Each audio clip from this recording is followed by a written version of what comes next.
Hello, welcome to the Analyst Inside Cricket with me, Simon Hughes. And I'm Simon Mann. This episode brought to you by Rothesay, protecting the pensions of nearly 1 million people in the UK and partnering with the ECB to secure the future of Test cricket.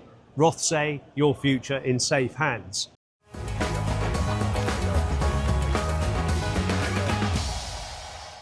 Safe hands today? Who was the safest hands today, would you say? I thought Jamie Smith had a really good day behind the stumps, actually. You can see the improvement, I thought, in his wicket keeping because he was forced to stand up. You can talk a bit more about that in just a moment. Overall state of the game, England in control, 261 runs ahead, 7 wickets left. They might already have enough runs. It's funny, actually, I was thinking today, it kind of felt, if you're here today, you know, it's a social occasion, isn't it? I'm sure you'd have enjoyed it, but it was a bit of a flat day, really. Sort of, it didn't have a huge amount of drama, but punt forward, say 10 and a half months to the England-Australia Lords Test match. If England had a day, or if they had a day like that against Australia in 10 months' time that they had today, I mean, people would be going home thinking, what a day's cricket that's been for England. You know, bowl the Aussies out for 110, extend that first innings lead to 290. Back before the close, 80 for 3, build a lead of 260. People would be ecstatic, wouldn't they? England supporters would be absolutely ecstatic. But it's kind of like the context of the opponents, isn't it? The occasion. We saw what Pakistan came up with at Leeds, and we suspected it was going to be the same sort of story, and it has been. Well, we said, what did we say Pakistan were going to get yesterday? 150. You said 150, didn't you? Yeah. I did think they would get 150 or even a bit more. So with Babar Azam in the side this time. No Imam for them. Yes. So missing the opener with an injury. So they only had 9 men. They were 9 wickets effectively. You said to me on the way down here from the media centre, you know, it just seemed a bit strange. You know, you have a calf strain, you don't sort of come out there and bat. I'm thinking Nathan Lyon hobbling out down the Lord's pavilion steps, but calf strain. I don't know if you ever had. Have you ever had a calf strain? No, I haven't actually. Luckily, I've had every other strain. They're really, really irritating injuries. You can only make them worse. You can't run with them, so you obviously can't have a runner in a Test match. And just moving about the crease, every movement it can be agony. We thought it was kind of like a low-grade calf strain, but it is an unpleasant thing to have. You need your legs to bat, don't you? Yeah. I think it's a strange thing to say, obviously, of course you do. But to move around, you know, footwork and then to run, so you're totally restricted. And some challenging bowling out there as well today. Imagine facing Jofra Archer with a calf strain. And I must admit, although the Pakistani batting was tame, really, in the main, it was actually very impressive bowling by England. I like that opening attack.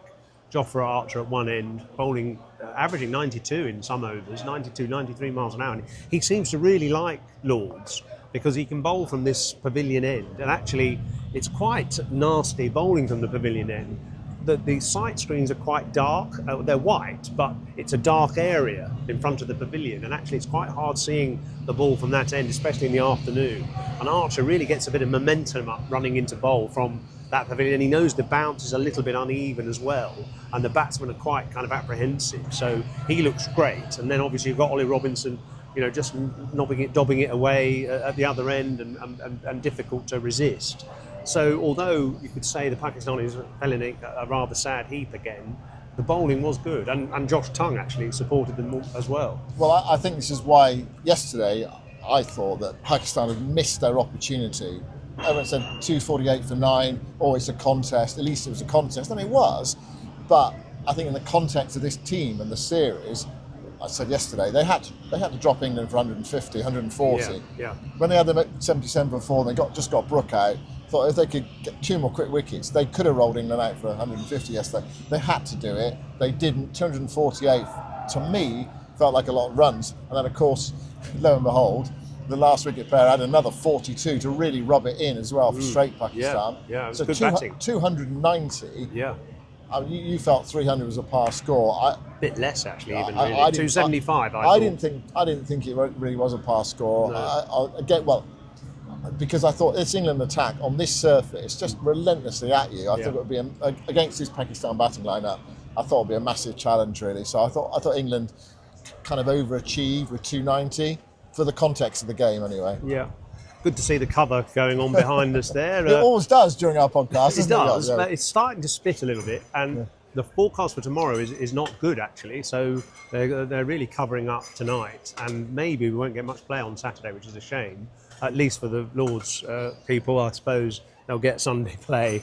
Then at least they'll get 4 days, though they might have to give the money back to those if there's no play tomorrow. Saturday's a lucrative day, though, isn't it? Normally, Saturday the Lords Test match, lucrative. Of course, and this place will not be as scattered with beer bottles and beer cans and beer glasses quite as much, obviously, if it's raining all day. So they won't have got the bar spinning quite as much. But just talking about Lords generally, I just want to feature on Lords a little bit, because why are the wickets constantly falling so much? I mentioned that stat. It's a really good question, isn't it? Yeah. I mentioned that stat yesterday about the average number of balls per wicket at Lords now is 46 in a Test match, whereas before it was 70 the previous decade. So, really are wickets falling more often? And there's a couple of reasons.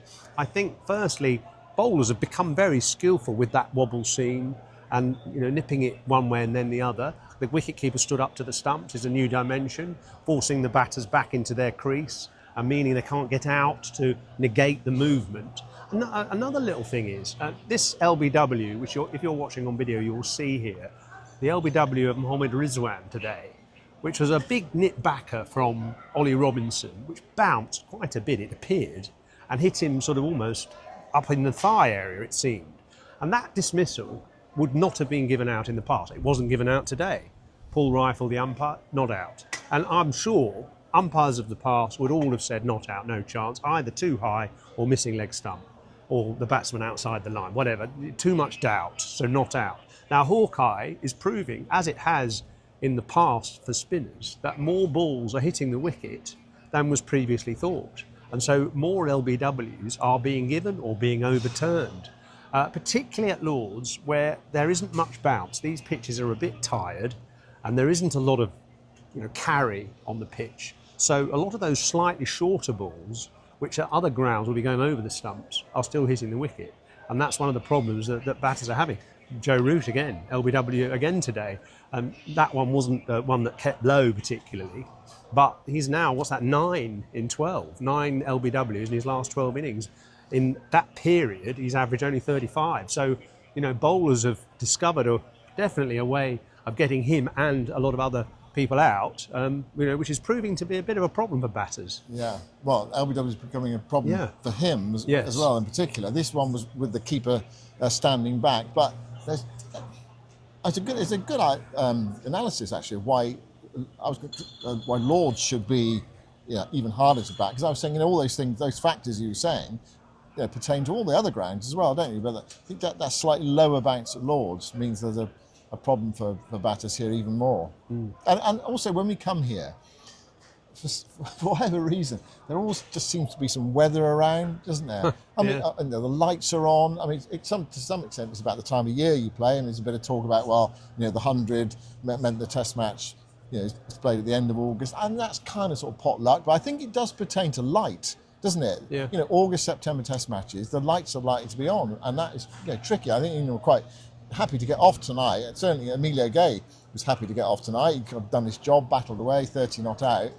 But you don't really want to be facing bowlers in this sort of situation. No. So, and also there's the slope factor as well, isn't it? Absolutely. So there's a lot of variables here that just make it much harder to bat.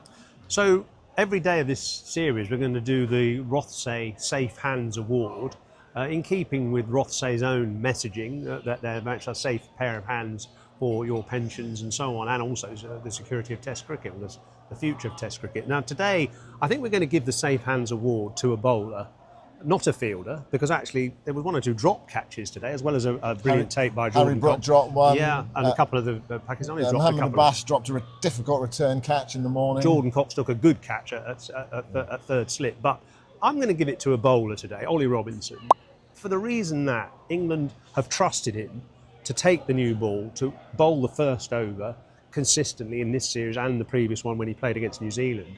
And he delivers immediately. Got a wicket with the first ball of the series at Headingley, got early wickets in both innings in this game. And he's just someone who's Mr. Reliable. He drops the ball right on the spot from the first ball.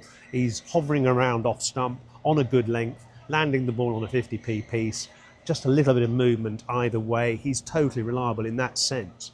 And I mean, now he's taken, with his 4 for 11 today from 13 overs, he's now taken 27 wickets at Lord's at an average of 16, which is kind of comparable, well, not quite as good as Glenn McGrath, the great McGrath, who had 26 wickets here at Lord's in 3 Test matches, averaged 11. So he was incredible. But Robinson, you know, up there with the accuracy and perseverance that McGrath showed, if not quite the aggression, quite the tenacity that McGrath had, and the greatness, of course. And it means and the longevity as well. Yeah, and the longevity. And it means that Robinson now has 95 Test wickets at an average of 20.1, which means he's the 16th best all-time average in Test cricket. All-time, 16th best all-time average. So just slightly behind Jasprit Bumrah. Only 95 wickets, so you know when he gets to 150 wickets, you can sort of almost put him on that slightly higher level. At the moment, only 95, but it's still a fantastic record. So I think he's a fair recipient of the Safe Hands Award today, because you can put the ball in his hand and he looks absolutely brilliant. His figures, his numbers throughout his career have always been excellent. His county stats are fantastic as well. And when he's played for England, you know, especially on grounds like this, you know, he's done well for them, isn't he? And we all kind of know the reason why he hasn't played quite as much, you know, the fitness issues, that sort of thing in the past. But whenever they got him on the park, he's produced, isn't he? His numbers have always been superb. So he's the safe pair of hands for today, the Rothesay Safe Hands Award, and I hope you like the trophy we've created for him as well. So we talked a fair bit about bowlers today, and bowlers prevailing at Lord's, being very successful. I just want to tell you a little story actually about bowlers at Lord's, of which of course I was one many years ago for Middlesex, is that they never got the privileges and the prestige here at Lord's that most of the batsmen did, because they used to have to change. I got my violin case down here. No. Where is it? I'm just looking around for it. Oh no, I must have left it upstairs in the media centre. But it is a true story though, because for many years it was amateurs and professionals. Yeah. It was gentlemen and players, and the gentlemen were the amateurs and the professionals were the players, and most of the professionals were bowlers. The bowlers, the professionals, had to go and change in that hut, which you can see behind us in this close-up shot of the pavilion, that little white hut there. Just to the side of the pavilion is where the bowlers had to change, and the batsmen, the amateurs, had the grandeur of the entire pavilion. And the bowlers were shunted away into that little hut to the side. So was that just at Lord's, or was it on other English grounds as well? Well, do you know? I don't know actually, but at some grounds, Old Trafford, there was lots of different rules for different categories of the player. But definitely at Lord's, there was this real them and us, and the professionals, which were mostly bowlers, were stuck in that little hut to the side. It's now the bowler's bar, and of course it's where the bell hangs for the 5 minutes. So you see it. That's about the only time you ever do see it. You see that lovely Victorian pavilion looking very sort of statuesque, and then nobody really refers to that little hut next to it where the bowlers had to change. It's not fair. It's not fair. Who says life's fair? No, it's ridiculous, isn't it? It feels ridiculous. Well, at least it changed in 1963, and the gentlemen and amateurs distinction was abolished. Yeah. So it's no more. But it did last for about 200 years. Yeah. When you played yours, did they make you change on your own? I had to change in a back room, actually, often. When you weren't a fully capped player here at Lord's, you had to change in a sort of ante-room. You only, when you got your county cap, were allowed to change in the main dressing room. But the hierarchies have sort of been dissolved over time, thank goodness. Well, I mean, you're a team, aren't you? You're all in it together. So I always used to find it weird that you had to wear a 2 on your sweater and on your cap if you hadn't got your cap. So 2 delineating that you were a second team player, and you only got the full C-axis on your sweaters as a Middlesex player or whichever county you played for, if you were a fully capped player. So it was funny. Well, even when you're playing in the first team? Yeah, even when you're playing in the first team. You wore a separate sweater and cap. Yeah, I suppose the only thing I'd say about that is that it's something to strive for, isn't it? So it gives you something to really Listen, to work better hard for. salary and winning the game Yeah. is the thing to strive for, Yeah. not an extra little badge on your sweater. Absolutely. So this game, yours, England's so far ahead, aren't they? They're in such a strong position. Tomorrow or whenever, how important is the innings for Emilio Gay, do you think? I think quite important, and I was quite impressed the way he played today, actually. I think you were as well. He looked fluent. I mean, I've had my doubts about him, but he did actually look, had a nice approach today. I don't like the way he shuffles right across to off stump. He seems to move a lot before the ball is bowled. Well, his trigger movements are 1 foot back. Front foot across, isn't it?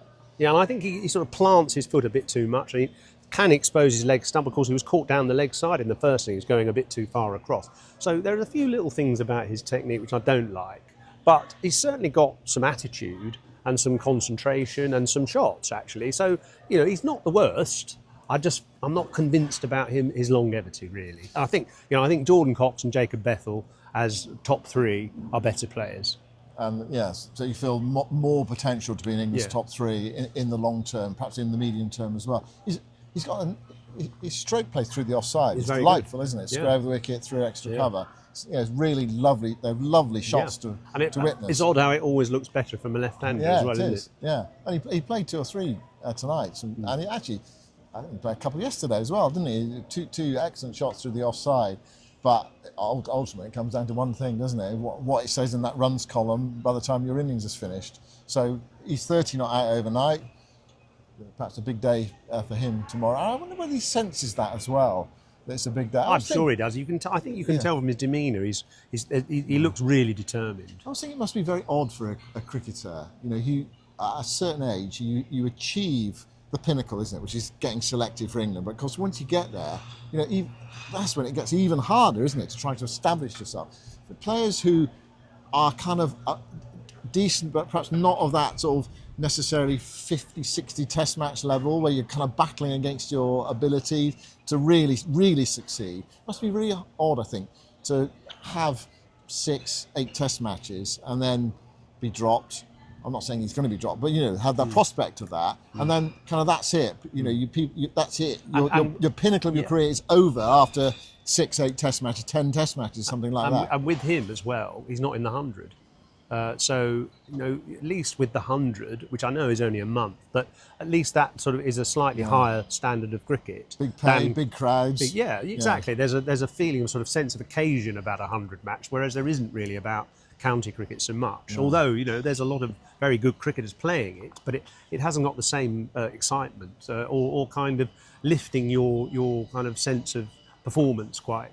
Yeah, because I was kind of thinking it's not quite the same parallel, because he's actually played a lot. Someone like Zach Crawley, what's the rest of his career hold for him now? He's bit of golf. He's had that high, but what about his cricket career? Is he ever going to get back in again, or is that it? And you have to battle away with that. But at least he's played 60 times. Someone like Emilio Gay might only play 6, 8, 10 times or whatever, and then that's it. And you have to come to terms of going back into the ranks again. Yeah, I mean, it's. I remember seeing lots of players that happening to in the past, and it's quite a come down. Yeah. And you have to really grit your teeth. I mean, I'm in a way, quite impressed by Ben Stokes, that he's playing for Durham now, and he's putting in the hard yards with the ball and battling away at number 5 and 6 with the bat. I don't know how long it's going to last, but at the moment he's delivering, with bat and ball and with lots of endeavour. But it's when you've had that high, and I always felt this with Andrew Flintoff actually, after that 2005 Ashes, you were never going to have that kind of incredible climax and crescendo again.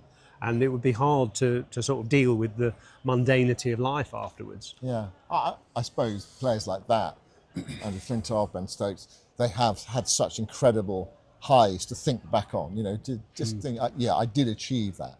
But some players, they'll end up disappointed with what they've achieved at international level, inevitably, because that's the nature of the brutal nature of international sport. Anyway, it was just a sort of musing, trying to get into what it must be like the Emilio Gay tonight, going to bed thinking, tomorrow's a big day for me. If I can get 100, then that gives me a bit more longevity, doesn't it? It gives me a bit more opportunity, a bit more chance in the future. Definitely.